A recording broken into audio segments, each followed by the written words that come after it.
Hi everyone, my name is Tony Tan. I'm the CEO of Imperium Solutions, an author, keynote speaker, and the host of the Tony Tan Show and podcast. Disruptions caused by cybersecurity attacks are causing massive losses to business worldwide. Increased cybersecurity spending are managing these attacks, but still some are getting through. And complex cybersecurity solutions could cause loss of business productivity. Is there a solution that could enable cybersecurity to be more robust and yet improve the productivity of business users? To help answer these questions, the Tony Tan Show and podcast is excited to host Oren Margaret today. Oren brings to Votiro more than 15 years of executive management experience in cybersecurity at global technology companies in the Asia-Pacific region. Prior to joining Votiro, he played a key role in evangelizing cutting-edge cybersecurity technologies in the region. So let us welcome Oren to the Tony Tan Show and podcast.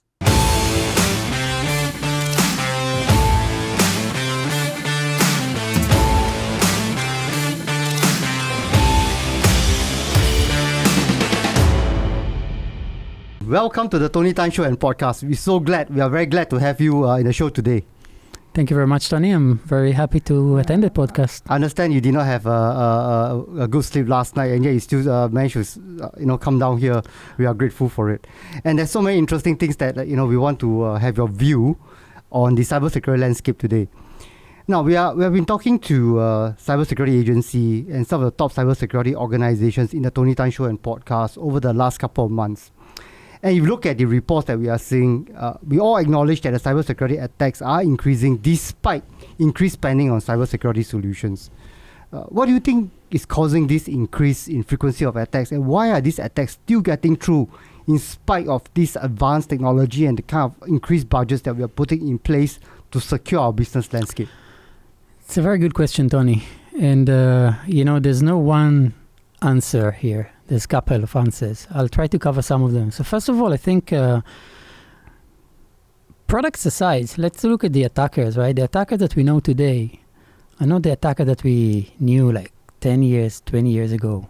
And this is because the whole of the internet revolution, everybody have access to information, right? So maybe 20 years ago, if you wanted to be like a top-notch hacker, you had to go to a university or spend a lot of time somewhere studying how to code. Today, 14 years old can actually code, and we do hear about it. Sometimes 14 years old, hacking it here, hacking there, penetrating that, penetrating this, right? So the hackers are being much more sophisticated nowadays. Another aspect is the products. The products that we are using nowadays in order to protect from these new sophisticated hackers, the next-gen hackers, are pretty much the same product that we used over the years, at least the underlying technologies, right? And most of them are detection-based, reactive, right? And when we're looking at detection, you can only protect from what you know or from past pattern that you can identify. Mm-hmm. The hacker knows that, and they found a way to work around it. Right? Then I believe this is one of the two main reasons why we can actually still see a lot of organization getting compromised. But at the same time, they do employ and they do deploy a lot of cybersecurity controls in their workflows. So what we are hearing from you is that the democratization of cybersecurity hackers, right? I also believe that as a commercial incentive for them, the incentive is very, very high now. It is. Compared to, at least 10 years ago.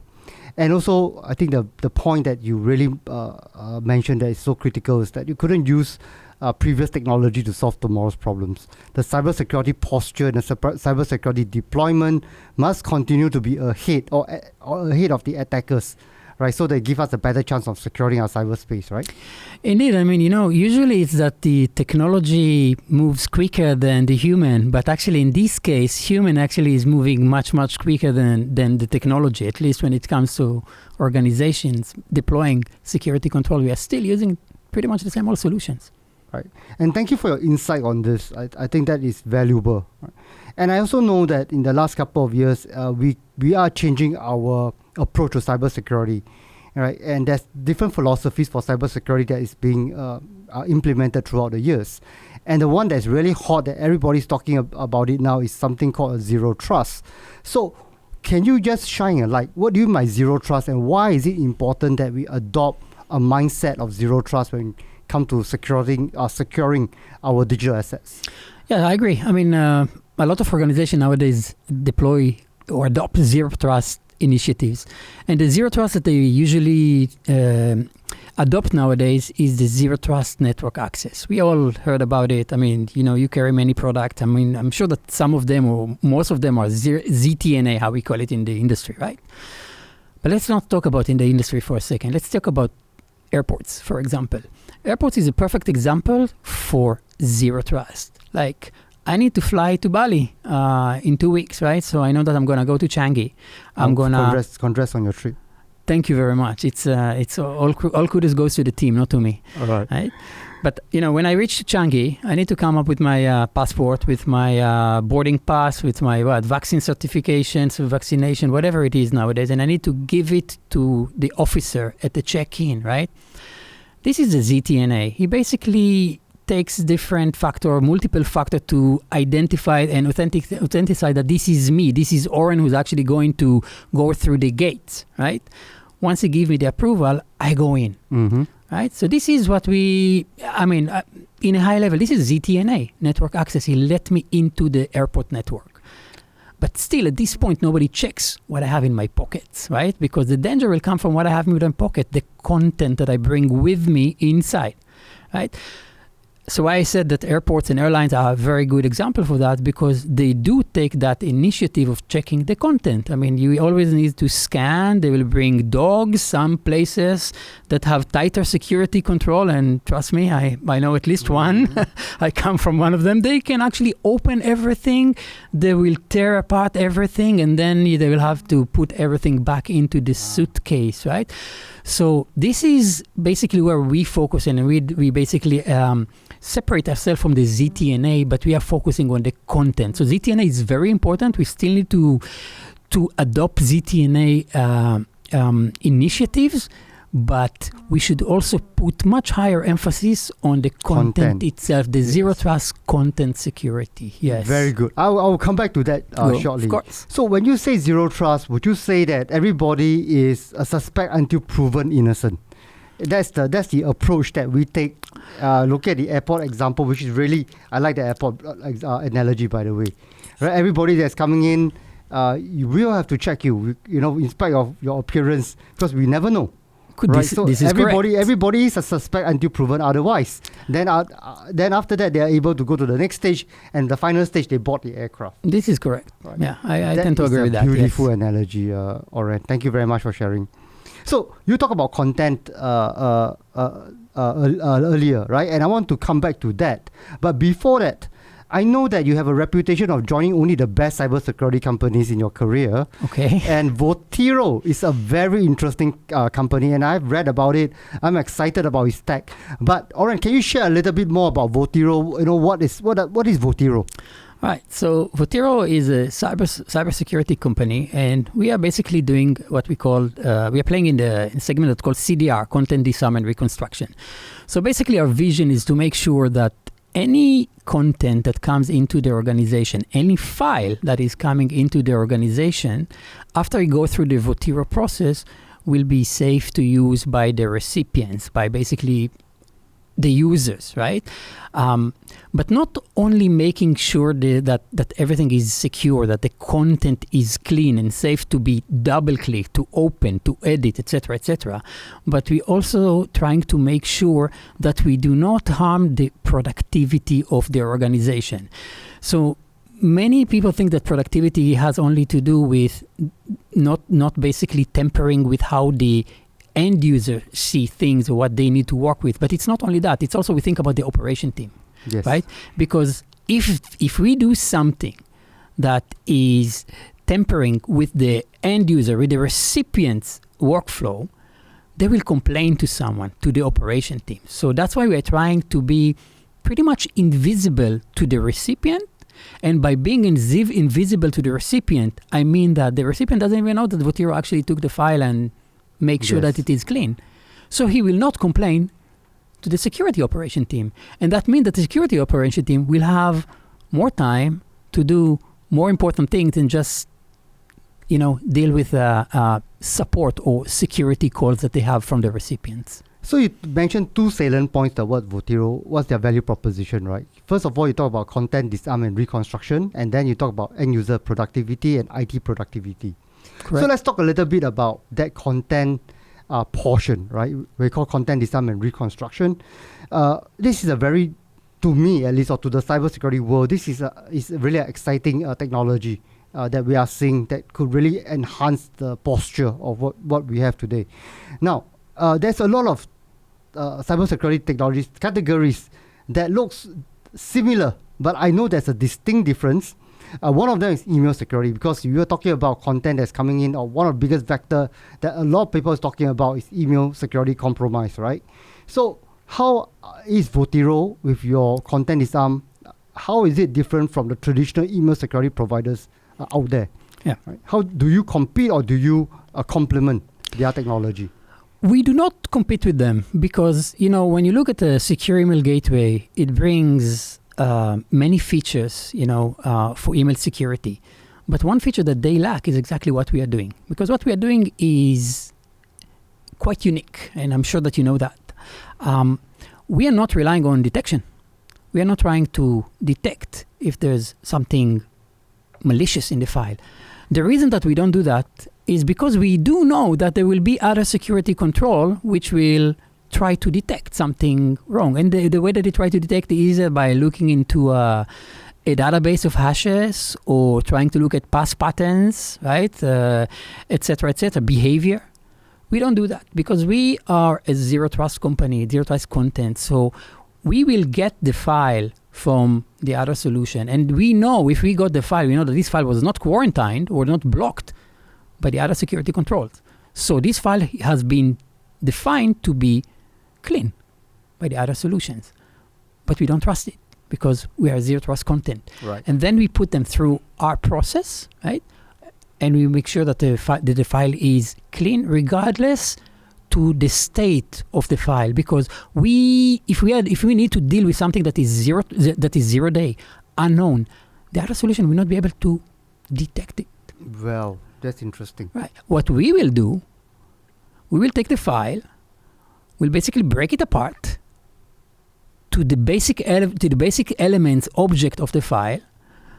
We will categorize it into basically two groups. One is potentially harmful. The other one is completely non-harmful. The non-harmful will copy as is. The potentially harmful, we will basically recreate it from binary standpoint. We glue everything together, and we provide a file that is identical to the original file. By that, the recipient will not complain because he is getting what he was expecting to get. And it's completely safe to use. He can double-click on it. I just attended a show in Thailand, and one of the visitors to my booth, so he told me, so you basically take a bad file and you turn it into a good file. I'm in Votiro for like 7 years, and I never thought about it, but it's exactly what we do.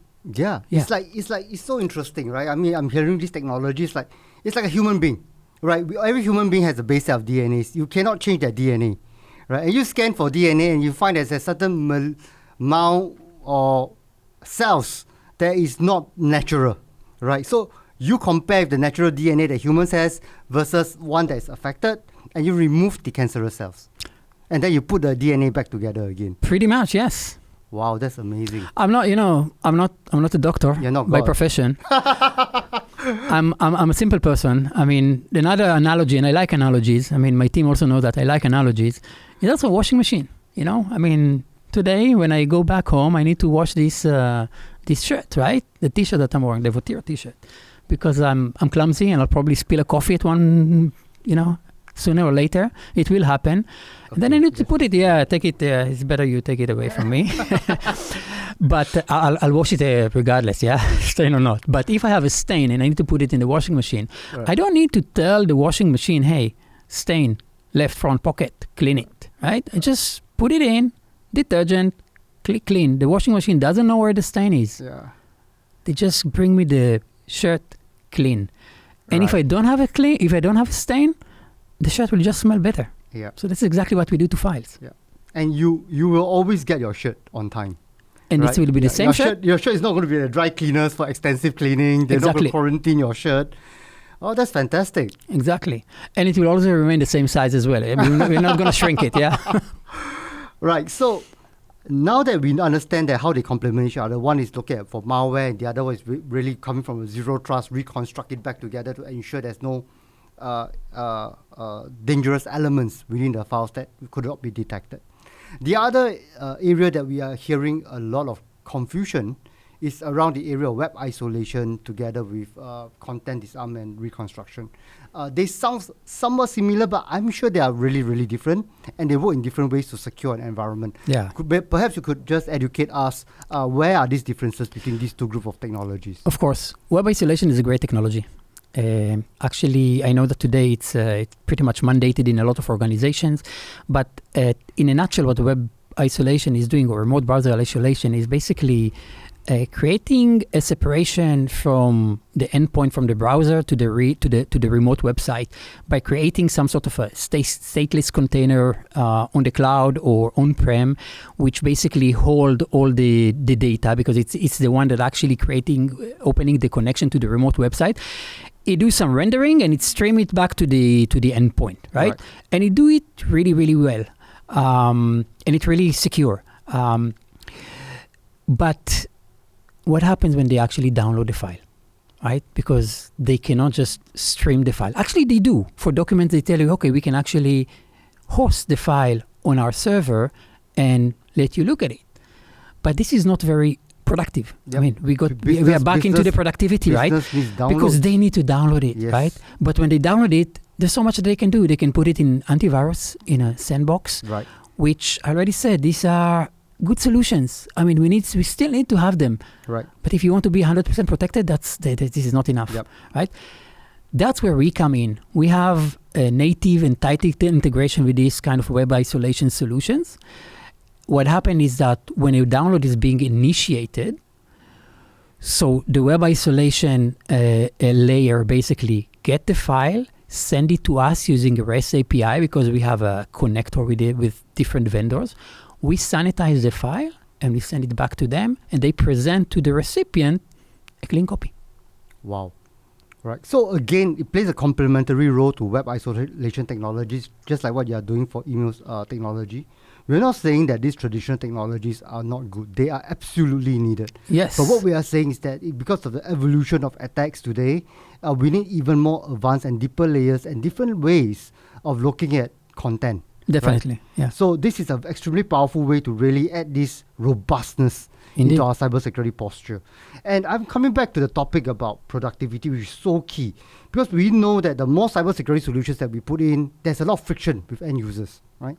And this is not exact. Sometimes it's not good, and sometimes it might be even counterproductive, right? Because there's just so much steps along the way.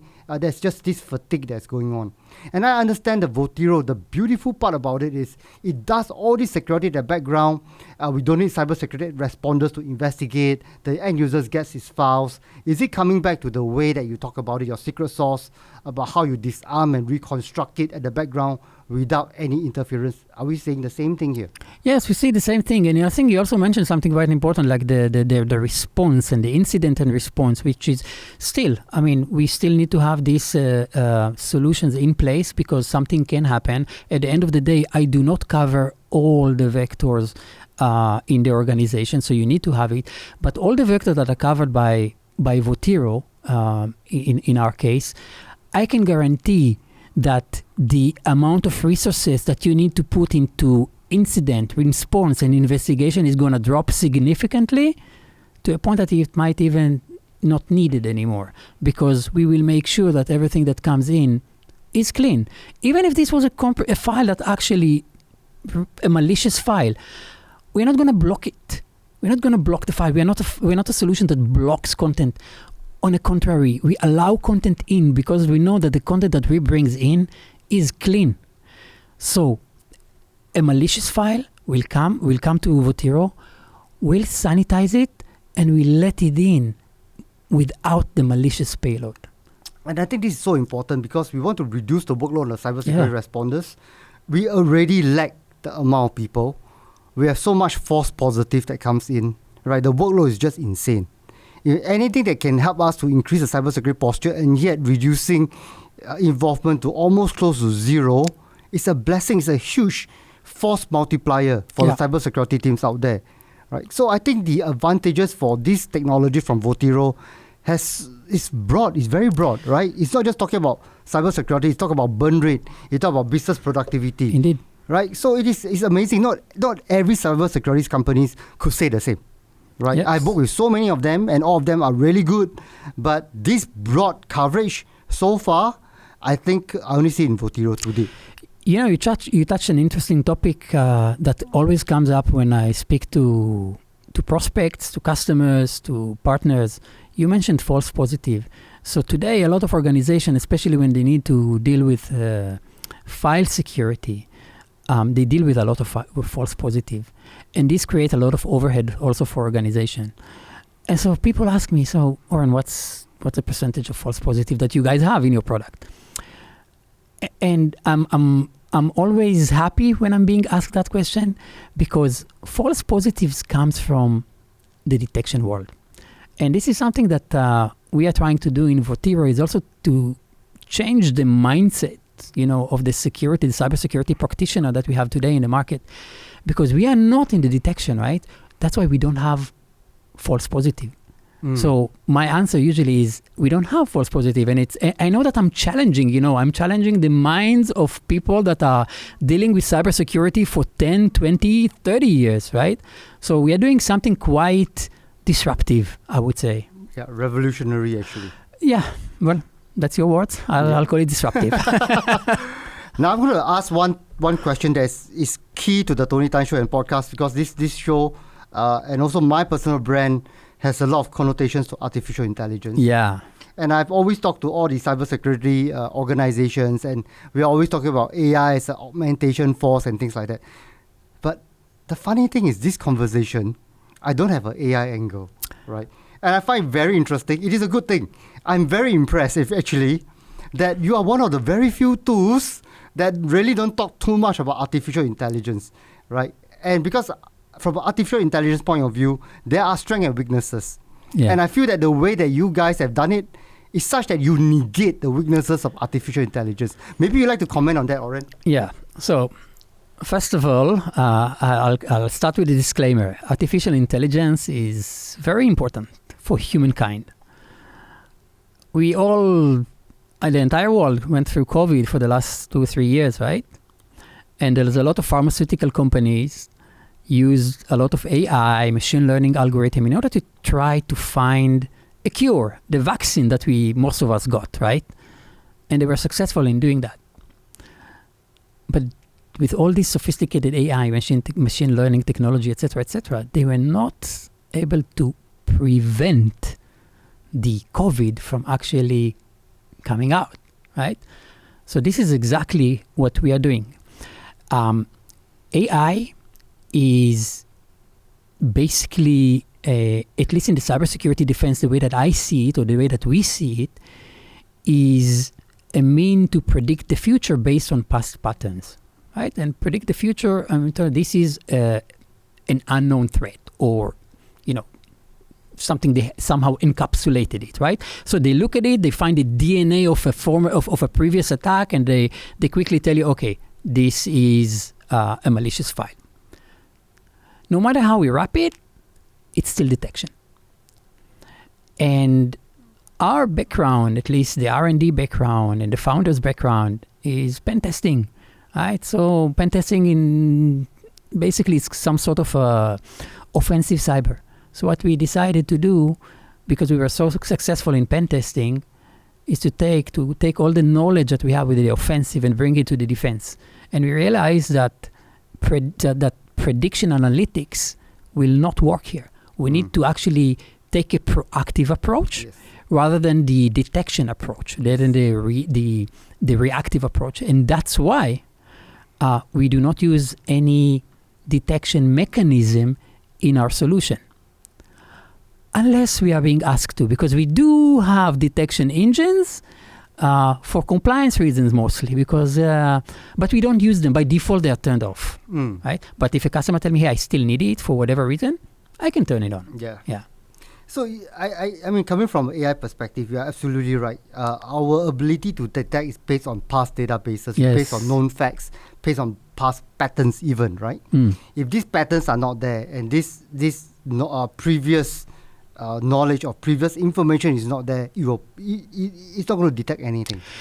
It's not only it's that, and also today attackers are using a lot of AI poisoning, right? I mean, they are trying to deceive the AI engine by providing some false information, and when the algorithm is trying to study it and to process it, it will eventually lead with wrong result if it gets wrong data. Yeah. And the other way is to get hold of the machine learning logarithms and distort them, because once you know how it's written, you can overcome them. Right? Exactly. So there is these weaknesses in some of these technologies that we're talking about. So Votiro actually bypass all this. Yes, right? and that's pretty much what sets us apart from the other security control that are protecting against files, and also from other products that are in our space, because what we do, the way that we handle the objects of the file is very unique. We do not flatten the files. We do not do file conversion. File conversion is very, very safe. I mean, I'll give them that. I mean, if you convert a malicious document, doc file from Microsoft to PDF, I mean, the PDF will be completely clean because it went through some sort of modification, alteration. It's completely new file. The payload will not be carried over, but together with the payload, we will lose the fonts, we lose the layout, we lose the formatting, and we go back to productivity again. Yep. I totally agree with you. We have to look at both sides, right? From a business and from a cybersecurity perspective, and we have to balance this out at the end of the day, right? Yeah. Now, I think I have a very good understanding, Oren, about Votiro. I'm really excited. I can see the benefits for both ourselves and for our potential prospects out there, right? Thank you for bringing this technology, and thank you for sharing some of these strengths to our audience today. Now, but besides technology, Oren, the other thing that I have a lot of respect for is you as a leader, right? I know that I take a lot of wisdom from you. I hear a lot of, and one of the things that we want to understand from you today is that in your many years of managing different cultures across the region, right? What are some of the most important things you look for someone that you hire in your organization?